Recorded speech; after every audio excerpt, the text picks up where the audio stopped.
Muy buenos días, gente educada. Vías extrapiramidales. En primer lugar, estudiaremos el tracto tectoespinal.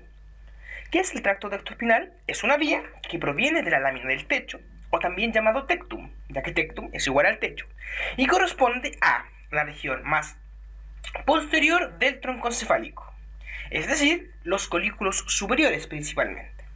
Contextualicémonos. El tronco encefálico se encuentra inclinado más o menos 46 grados sobre la superficie basilar del occipital. Posee una región basal que está compuesta por las pirámides vulvares, las fibras horizontales del puente y los pedúnculos cerebrales. Luego, tenemos una región central que se denomina tegmento. Un techo. Región entre bulbo y puente, constituida por los velos medulares superior e inferior más el techo del cuarto ventrículo. Hacia superior del mesencéfalo, el techo del cuadro del acueducto mesencefálico son los colículos superiores e inferiores. Eso es como un contexto. Ahora, veamos. ¿Qué hay en los colículos superiores? En los colículos superiores hay información que es eminentemente visual. Ahora, evaluemos. Ya sabemos que dentro de la vía visual no pasa por acá, sino que esta viene de la retina y pasa directamente hacia los cuerpos geniculados laterales, que es un elemento del diencéfalo, del metatálamo esencialmente. Y de estos, ¿cómo se llama? Los cuerpos geniculados se encuentran unidos mediante los brazos conjuntiviales con los colículos. Ahora, en estos cuerpos geniculados por donde pasa la información de la vía visual, o su mayor parte, pasa a la corteza para poder identificar colores, formas, etc. Pero existe un brazo conjuntivial que envía información visual hacia los colículos. En estos existen bastantes funciones, como por ejemplo organizar cómo me muevo en torno a un punto de visión. Si algo me llama la atención, lo primero que hago entonces será girar los ojos hacia un punto de atención. Si el recurso no es suficiente, se gira la cabeza. Existen funciones que son reflejas. Por ejemplo, vamos caminando en la mitad de la noche y aparece un perro. Aparece un perro furioso.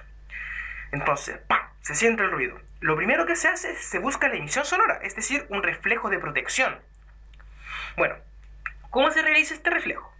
Este reflejo se realiza mediante una vía, mediante la vía tectoespinal, que se encarga de los movimientos posturales y reflejos que están asociados a nuestra posición frente a un punto de atención.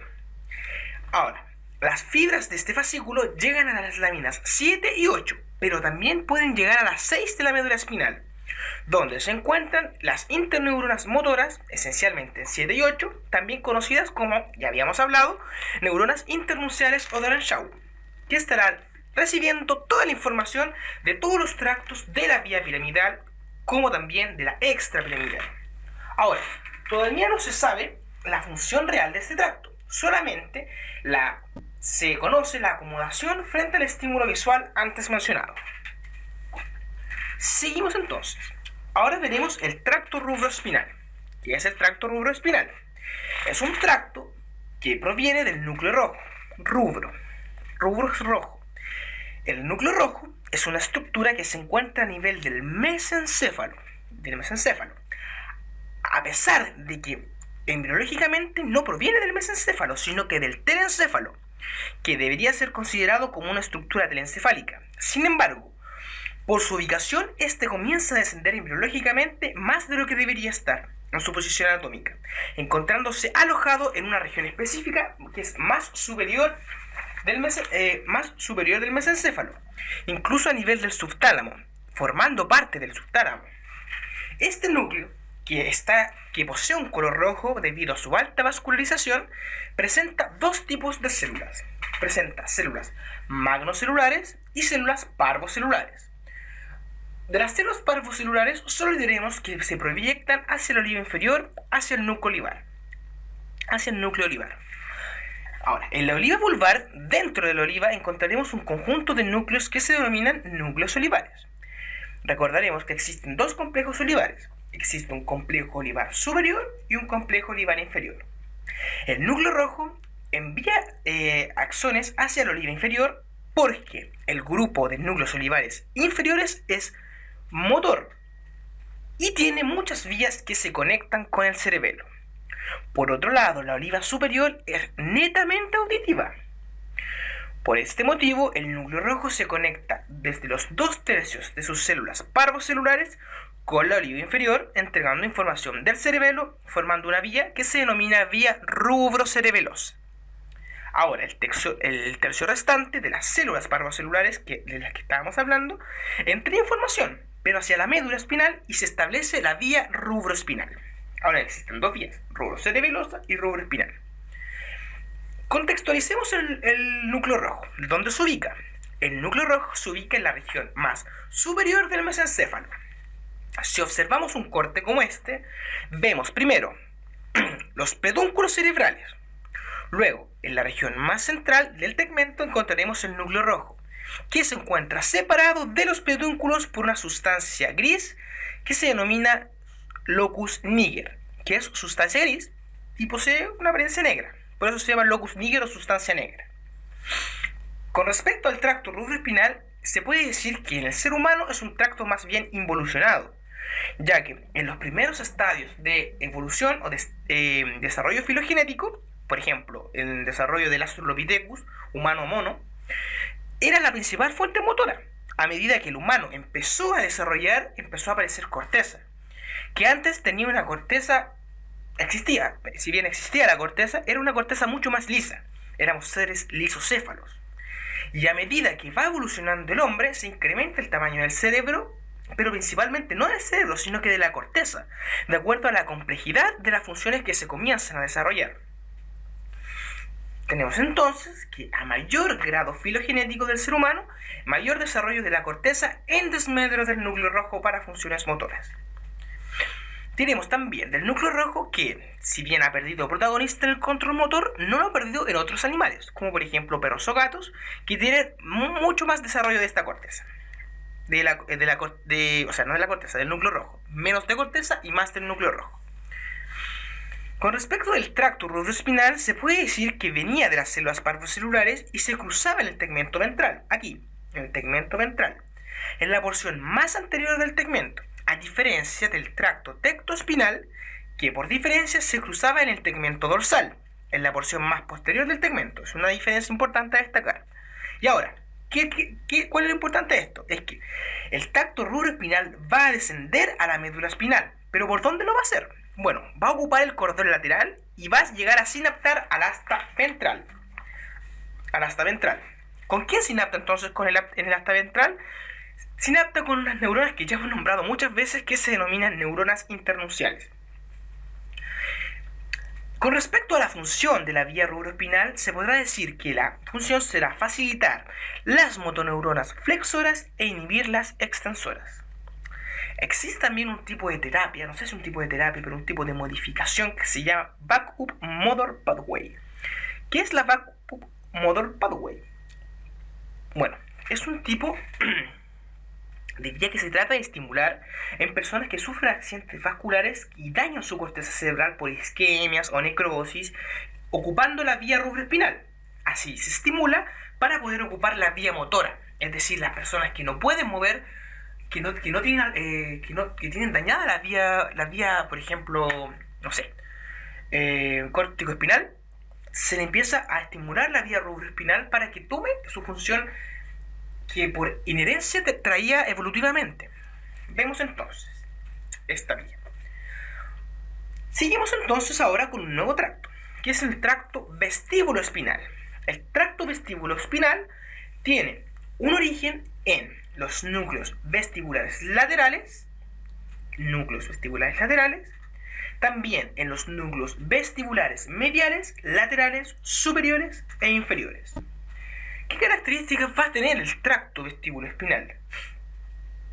Una de las características fundamentales que trae es que tiene unos núcleos que guardan relación con el equilibrio y que se relacionan con el nervio vestíbulo coclear, el nervio 8, en su porción coclear, proporcionando audición, y la porción vestibular, que se desarrolla con la inervación de canales semicirculares, el sacuro y el utrículo.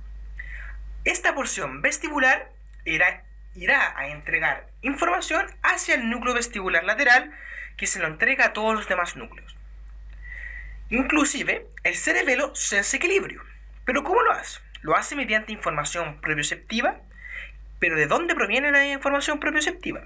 Bueno, la propiocepción viene del grado de elongación de los músculos, de los tendones, de la presión que se encuentra entregada en estos receptores. ¿Cómo se llama? Un propioceptor importante es el dedo gordo del pie, o hallux, quien entrega la mayor parte de la información propioceptiva del pie y también ayuda a iniciar la marcha. El tracto vestibuloespinal también recibe aferencias de dos regiones principalmente. Desde el nervio vestibulococlear, de la porción vestibular del nervio vestibulococlear que entrega información de posición de la cabeza y del cerebelo. Entonces, este núcleo recibirá información de dos regiones y va a emitir una vía descendente llamada vestíbulo espinal.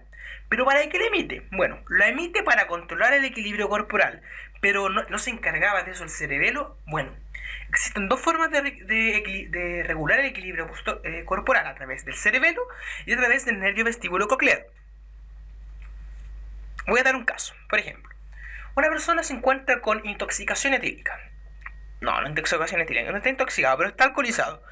¿Qué empieza a pasar? Bueno, aparte de que se empieza a estimular la paleocorteza y la gente se empieza a poner mucho más sentimental, entre otras cosas, también comienza a perder con el alcohol pasa la barrera hematocefálica y se va hacia los canales semicirculares y empieza a disolver los otolitos que nos entregan la posición del equilibrio. Entonces, ¿qué pasa con esas personas? Las personas empiezan a marear. Bueno, ¿no les ha pasado alguna vez que están acostados en una cama y sientan que todo les da vuelta? Bueno, ¿qué hacen entonces?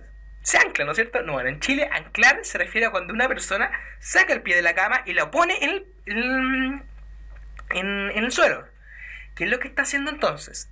Se empieza a utilizar la propiocepción del cerebelo, que trae información de los mecanorreceptores, entonces se pone, o sea, no de los mecanorreceptores, de los propioceptores, se pone el pie en el suelo y la gente recupera el sentido del equilibrio. ¿Por qué? Porque al no tener los pies en la tierra, el equilibrio estaba solamente dado por la parte coclear del nervio vestibulococlear. Entonces se toma otra vía para censar el equilibrio. Bueno, es un dato anecdótico.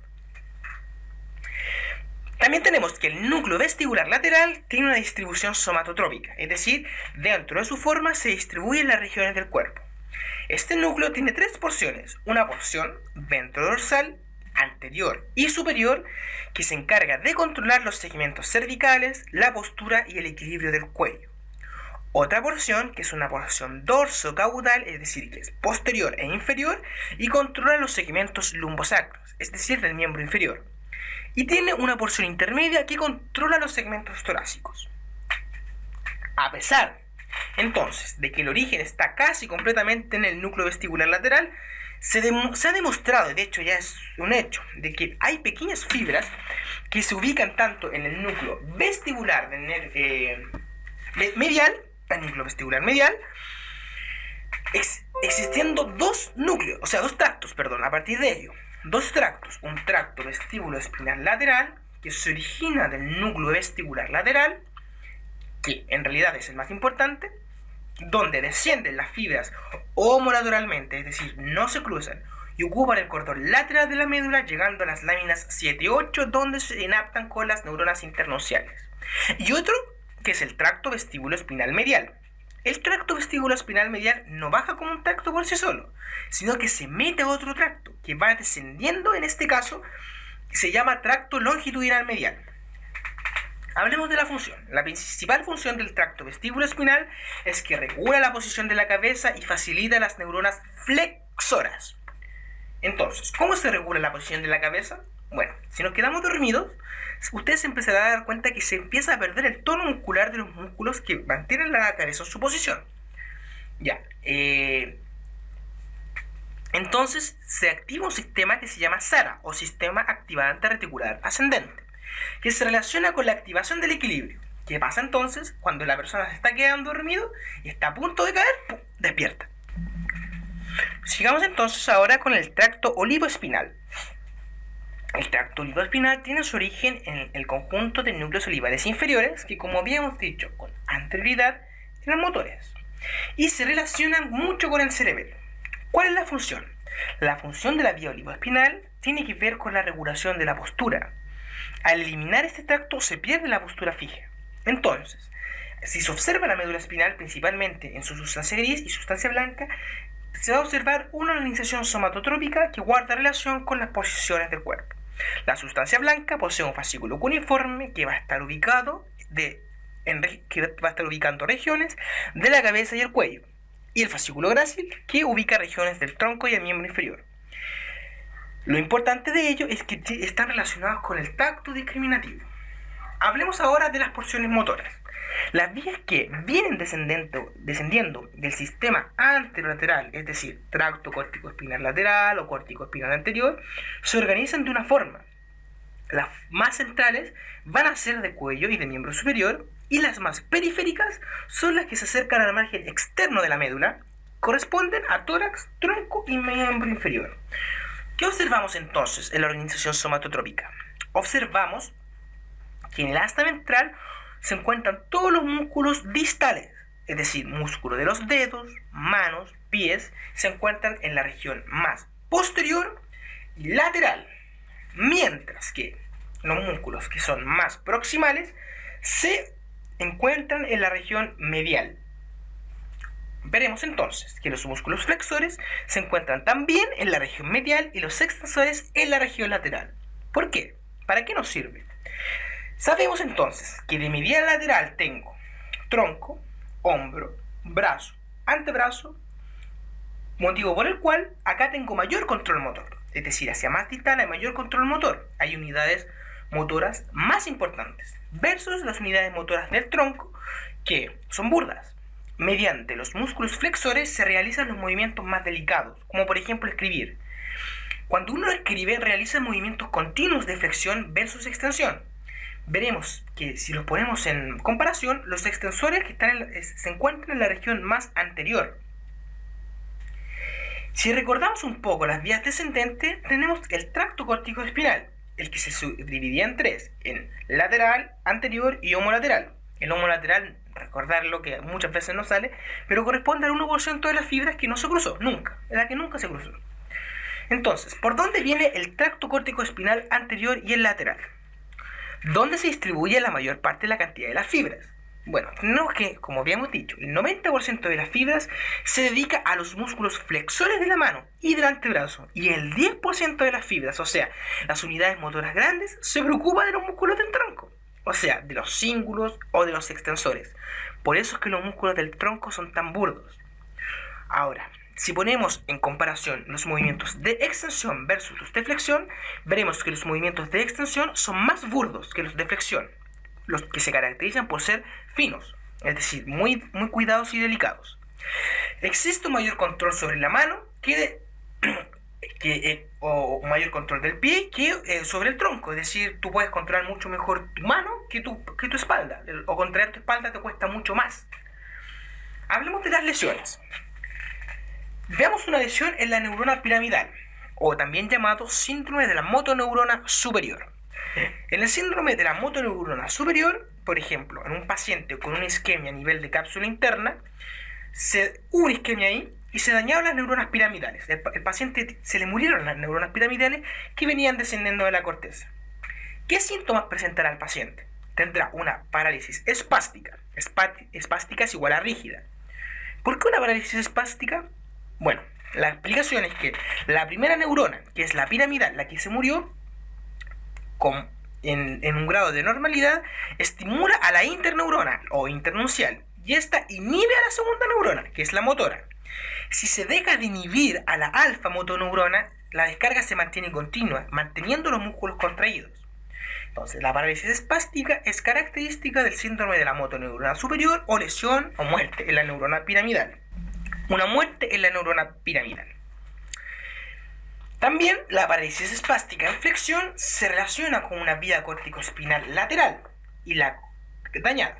Y una parálisis espástica en extensión se relaciona con una vía córtico-espinal anterior dañada. Bueno, cuando quiero mover un brazo, la neurona que se encarga y que estimula a la interneurona de Ranchau es la neurona piramidal, que en ese caso inhibirá. Por ello, se inhibe la neurona motora, quedando esta libre y despolarizando. Como resultado, se mueve el brazo. Veremos también que existen algunas interneuronas medulares que inhiben y otras que estimulan. Aparte de la parálisis espástica, también se genera la hiperreflexia. ¿Qué es una hiperreflexia? Se caracteriza porque no hay control de la neurona piramidal. Si evaluamos ahora lo que es el signo de Babinski, lo definimos como aquel signo que tiene relación con un estímulo doloroso, que se realiza en la planta del pie, desde los dedos hacia lateral y hacia posterior. En un signo normal, en un recién nacido, siempre es positivo, donde al realizarlo se genera extensión de los dedos del pie. Si realizamos el signo de Babinski, o sea, vemos el signo de Babinski en una persona adulta, se realiza el procedimiento y se genera flexión de los dedos del pie. Es negativo en un individuo normal. Ahora, vemos otro síntoma. ¿Qué es un clonus? Un clonus son contracciones musculares desordenadas que se tienen, es un signo, no un síntoma, donde no se tiene el control sobre los músculos. Y son movimientos involuntarios. Entre los clonus encontramos el Parkinson. Lesión de la neurona motora. Ya vimos la lesión de la neurona piramidal, ahora vemos la lesión de la neurona motora o alfa-motoneurona. ¿Qué es lo que falta en una lesión de motora? En una lesión de neurona motora no se tiene contracción, se pierde la capacidad de inervar directamente el músculo. Entonces, por más que se estimule, no llegará el impulso al músculo. ¿Qué tipo de parálisis veremos entonces? Si no se inerva el músculo, tendremos una parálisis flácida, es decir, independientemente de la vía, el nervio es el que está dañado. Esto genera signos como la arreflexia, que es la arreflexia, es lo contrario de la hiperreflexia. La hiperreflexia era que estaba mucho reflejo, un reflejo continuo de hecho. La reflexia es cuando se evalúa un reflejo patelar, por ejemplo, y si el nervio está dañado, no va a conducir nada. Aunque estuviera buena la porción sensitiva del nervio, se conduce a la interneurona es estimulada y la neurona motora no va a funcionar, porque esa es la que está dañada. No se presenta el reflejo. ¿Qué se va a llevar por consecuencia? Por consecuencia se va a tener una atrofia muscular. Una atrofia muscular, en una atrofia muscular, el músculo no trabaja, es decir, el tejido mientras funciona se mantiene activo. Cuando deja de funcionar, se atrofia.